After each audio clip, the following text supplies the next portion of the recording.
Hi everyone. आज की Python tutorial के वीडियो में हम लोग देखने वाले हैं इनकैप्सुलेशन इन ऑब्जेक्ट ओरिएंटेड प्रोग्रामिंग। इनकैप्सुलेशन का यार कंसेप्ट क्या है और उससे हम लोग ऑब्जेक्ट ओरिएंटेड प्रोग्रामिंग के अंदर यूज कैसे करते हैं, आज हम लोग ये चीजें जान रहे होंगे। तो यार इसे समझने के लिए ना दो इंपॉर्टेंट थ्योरीज है जो हमें समझनी जरूरी है। एक तो इनकैप्सुलेशन का काम रियल वर्ल्ड में कैसे होता है, और दूसरा इनकैप्सुलेशन के काम को हम लोग यूज क्यों करते हैं प्रोग्रामिंग वर्ल्ड के अंदर। तो ये चीजें समझनी है यार हमें। और इनकैप्सुलेशन वर्ड पे अगर जाए तो ये वर्ड थोड़ा लंबा सा है और शायद नया भी हो सकता है, बट अगर आप ध्यान से देखें तो इसके अंदर एक यार एक छोटा सा वर्ड है जिससे हम लोग वाकिफ है। जो वर्ड हमारे लिए फेमिलियर है वो है कैप्सूल। अब मेडिसिन में यार एक तरह की मेडिसिन आती है जिन्हें हम लोग कैप्सूल्स कहते हैं। कैप्सूल्स बेसिकली होती क्या है? कैप्सूल्स होते क्या है यार कि आप अगर कुछ किसी कैप्सूल को खरीदे या आपने कभी कोई कैप्सूल कंज्यूम किया है तो आप देखेंगे कि उसके अंदर कुछ मेडिसिन होती है जिसका कलर क्या है या फिर जिसमें क्या क्या चीजें हैं वो उससे आपको मतलब नहीं होता। आपके पास एक बस एक कैप्सूल होती है और जो मेडिसिन कंपनीज होती है वो कहती है कि तुम ये कैप्सूल खाओ और तुम्हारी जो प्रॉब्लम है वो ठीक हो जाएगी। ठीक है, तो ये चीज होती है यार एक कैप्सूल में। अब इसी चीज को हम लोग रियल वर्ल्ड में यूज क्यों करते हैं? कैप्सूल्स को कंपनीज क्यों यूज करती है? ताकि जो यूजर है, जो उसके कंज्यूमर्स है, उन्हें इस बात से फर्क ना पड़े कि उसके अंदर है क्या। उन्हें बस पता है कि ये कैप्सूल जो है ये मेरी इस प्रॉब्लम को ठीक कर सकता है। ठीक है, इसके अंदर ये चीज है ये नहीं है, इससे यूजर को कोई फर्क नहीं पड़ता, इससे कंज्यूमर को कोई फर्क नहीं पड़ता। ठीक है, तो इसी चीज को हम लोग प्रोग्रामिंग के अंदर भी यूज करते हैं यार। और क्यों यूज करते हैं? जैसे अगर कल को मैंने एक प्रोडक्ट बनाया, मैंने एक टीवी का कोई सॉफ्टवेयर डिजाइन किया। ये एग्जांपल है यार कि मैंने एक टीवी का कोई सॉफ्टवेयर डिजाइन किया है। वो टीवी एक बेसिक से टीवी है जो चैनल चेंज कर सकता है, जिसमें वॉल्यूम अप डाउन कर सकते हैं। ठीक है, तो अब उसके अंदर कौन कौन से डेटा मेंबर्स है, मैंने क्या क्या यूज किया है, क्या ये सब चीज, क्या ये हर एक चीज हम यूजर को दिखा सकते हैं? क्या ये दिखाना सही रहेगा? तो ऐसा दिखाना बिल्कुल भी सही नहीं रहेगा यार। इवन आप कार के एग्जाम्पल को हम लोग देख रहे थे अभी तक, तो अगर हम लोग उसे भी ले ले तो उसमें भी हम लोग देखेंगे यार कि उसके अंदर बहुत सारी चीजें होती है, इंजन है, अलग अलग पार्ट्स है जिनका कोई मतलब हमें पता नहीं होता। एक नॉर्मल ड्राइवर को, एक नॉर्मल कार ड्राइवर को ये नहीं पता होता कि उसके अंदर क्या क्या चीज लग रही है यार। बस हाँ, इतना पता होता है कि उस कार को चलाना कैसे है।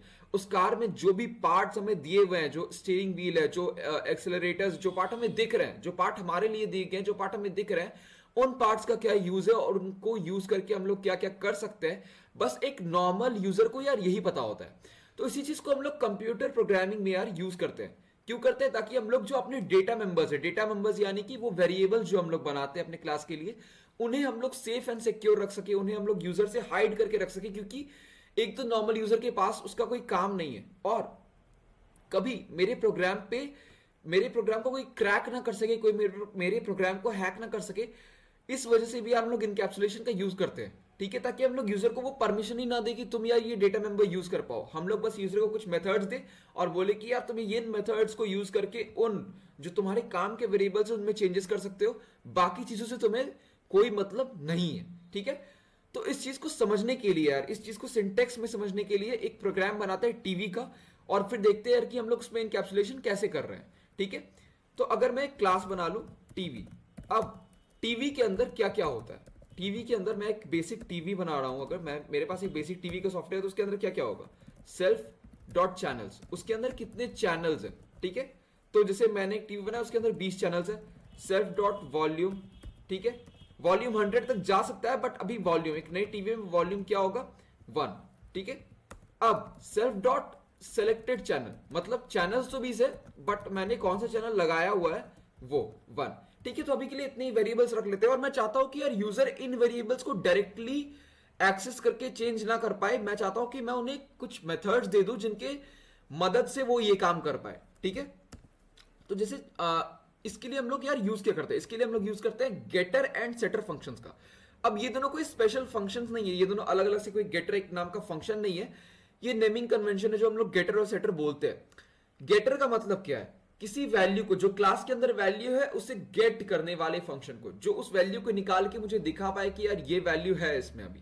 और सेटर मतलब जो मेरे से वैल्यू लेकर उस क्लास के अंदर के डेटा मेंबर में वो वैल्यू असाइन कर सके, उस क्लास के डेटा मेंबर को चेंज कर सके, उस ऑब्जेक्ट के डेटा मेंबर को चेंज कर सके। ठीक है, तो यार ये चीजें मैंने थ्योरी में बता दी, अब इसे बना कर देखते हैं। एक गेटर फंक्शन बनाते हैं सेलेक्टेड चैनल के लिए, डेफ और चैनल सेलेक्टेड शो, ठीक है। तो ये फंक्शन जब भी कॉल होगा ये क्या करेगा, ये प्रिंट करेगा, या प्रिंट नहीं रिटर्न करवाते हैं, रिटर्न करेगा सेल्फ डॉट सिलेक्टेड चैनल्स, ठीक है। तो अब ये फंक्शन क्या है, एक मिनट, ओ सॉरी, हाँ मैंने यहां सेल्फ पास नहीं किया, ठीक है। तो सेल्फ डॉट सिलेक्टेड चैनल, अब ये मुझे रिटर्न करेगा सेल्फ डॉट सिलेक्टेड चैनल। तो ये फंक्शन कौन सा फंक्शन हो गया यार, ये मेरे लिए वैल्यू गेट कर रहा है, क्लास के ऑब्जेक्ट के अंदर से वैल्यू गेट कर रहा है और मुझे वो वैल्यू शो कर रहा है। तो ये हो गया गेटर फंक्शन, ठीक है। अब मुझे वॉल्यूम सेट करना है, तो सेट करने के लिए हम लोग यूज करेंगे सेटर फंक्शन का, ठीक है। और एक चीज यार, मैंने कहा कि गेटर एंड सेटर फंक्शन कोई स्पेशल फंक्शन नहीं, वो नेमिंग कन्वेंशन है।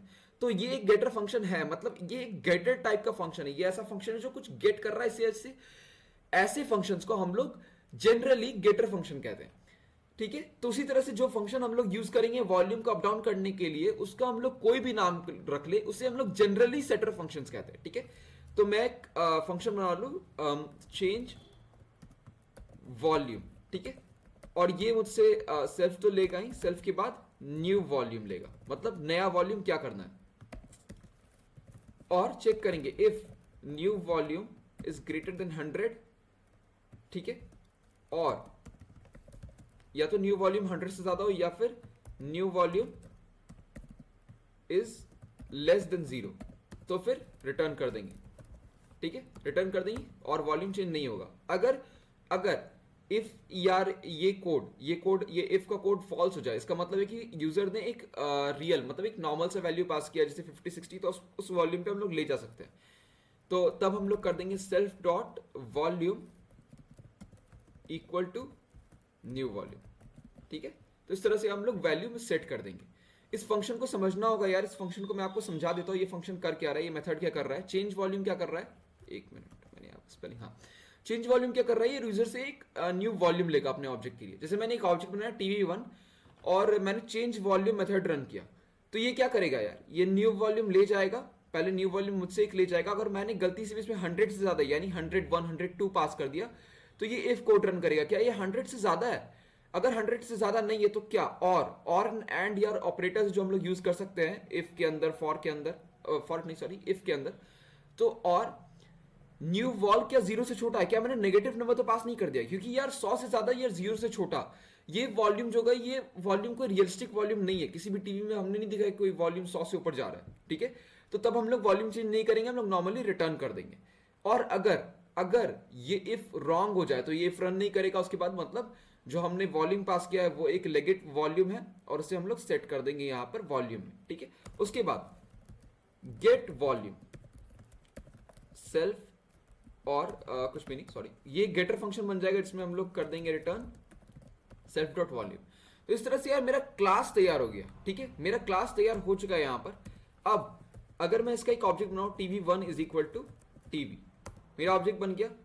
अब मुझे गेट करना है tv1 dot channel selected show, और मैंने ये रिटर्न किया तो मैं इसे प्रिंट करवाऊंगा खुद से, ठीक है, प्रिंट करवा रहा हूं मैं, और मैं देखूंगा यार कि वैल्यू क्या आता है। बाउंड मेथड, ओके, सॉरी मैंने यहाँ पर जो यहाँ पर रिटर्न किया है वो कोई वैल्यू रिटर्न नहीं हो रहा है यार, वो वैल्यू रिटर्न नहीं हो रहा। बाउंड मेथड, एक minute just a second, oh sorry मैंने यहाँ पर ये नहीं दिया brackets, that's my bad. Let's run this function again, और अब मेरे पास है चैनल सिलेक्टेड 1, मेरे पास चैनल सिलेक्टेड क्या आ रहा है यार 1, ठीक है। तो इस तरह से यार हम लोग देख सकते हैं कि हमने जो प्रिंट कराया, जो मुझे चैनल गेट करना था उसके लिए मैंने डायरेक्टली चैनल सिलेक्टेड नहीं चूज किया, मैंने डायरेक्टली सिलेक्टेड चैनल को नहीं शो किया, उस वॉल्यूम उस वेरिएबल को एक्सेस नहीं किया, मैंने यहाँ पर उस फंक्शन को रन किया, उस गेटर फंक्शन को रन किया, और उसके बेसिस पे मेरे पास यहाँ पर चैनल आ गया। अब वैसे ही अगर मैं चाहूँ तो मैं वॉल्यूम को सेट कर सकता हूँ, चेंज वॉल्यूम, और वॉल्यूम मुझे करना है, अगर मैं यहाँ कर रहा हूँ सॉरी, अगर मुझे वॉल्यूम चेंज करना है 60, ठीक है। और उसके बाद हम लोग प्रिंट करेंगे नया वॉल्यूम क्या, tv1 डॉट गेट वॉल्यूम, यहाँ पर गेट, हाँ सॉरी मैंने यहाँ पर स्पेलिंग में मिस्टेक किया था, ठीक है। तो ये चीज मेरे पास अब गेट वॉल्यूम करके मेरे पास वॉल्यूम आ गया, ठीक है। अब अगर मैं इस प्रोग्राम को रन करूं तो क्या होगा, तो मेरे पास नया वॉल्यूम क्या है 60। अगर मैं इस चेंज वॉल्यूम से पहले वॉल्यूम को गेट करता तो मेरे पास वैल्यू आता 1, बट अब मेरे पास उसको चेंज करने के बाद आएगा 60। 1 है सिलेक्टेड चैनल सेलेक्टेड शो जो मुझे चैनल भेज रहा है, फिर उसके बाद ये 1 है जो मैं वॉल्यूम गेट कर रहा हूं, उसके बाद ये 60 है जो मैं चेंज करके फिर वॉल्यूम गेट कर रहा हूं। तो ये इस पूरे ट्यूटोरियल का एक ही मतलब था कि आपको समझाना इनकैप्सुलेशन किस तरह से काम करता है और क्यों हम लोग उसे यूज करते हैं। अब ये वीडियो अधूरा क्यों है, ये वीडियो अभी पूरा क्यों नहीं है, क्योंकि अगर मैं यहां पर अभी भी प्रिंट करवाऊं TV1 डॉट सिलेक्टेड चैनल्स, ठीक है, सिलेक्टेड चैनल्स अगर मैं प्रिंट करवाऊं तो क्या आपको लगता है कि ये प्रिंट नहीं होगा? क्या आपको लगता है कि ये प्रिंट नहीं होगा? ये अभी भी प्रिंट होगा। इसका मतलब है कि हम लोग अभी भी इसके अंदर के डेटा मेंबर्स को एक्सेस कर पा रहे हैं। और जैसा कि मैंने कहा था कि इसका पूरे इनकैप्सुलेशन का कंसेप्ट ही यही है कि हम लोग जो डेटा मेंबर्स है ना उन्हें हाइड कर पाए, जो डेटा मेंबर्स है उन्हें हम हाइड कर पाए। तो क्या अभी ऐसा हो रहा है? तो अभी ऐसा नहीं हो रहा है। तो इसके लिए यार अगले वीडियो में हम लोग देखेंगे private, protected and public members. ये 3 टाइप के वेरिएबल्स बनाएंगे हम लोग क्लास के अंदर। अभी तक जो हमने वेरिएबल देखे हैं वो पब्लिक मेंबर्स हैं। पब्लिक मेंबर्स मतलब जो ऐसे मेंबर्स जिन्हें हम लोग क्लास के बाहर भी यूज कर सकते हैं, ऐसे मेंबर्स जिन्हें हम क्लास के बाहर भी फेच कर सकते हैं, गेट कर सकते हैं, उनमें चेंजेस कर सकते हैं। ये पब्लिक मेंबर्स है। आगे हम लोग प्राइवेट एंड प्रोटेक्टेड मेंबर्स कैसे बनाते हैं और वो होते क्या, ये चीजें हम लोग देख रहे होंगे। तो तब तक के लिए यार आप इस वीडियो को अच्छे से देखिए, रिवाइज करें, प्रैक्टिस करें, और आगे मिलते हैं यार प्राइवेट प्रोटेक्टेड मेंबर्स के साथ। तब तक के लिए थैंक यू।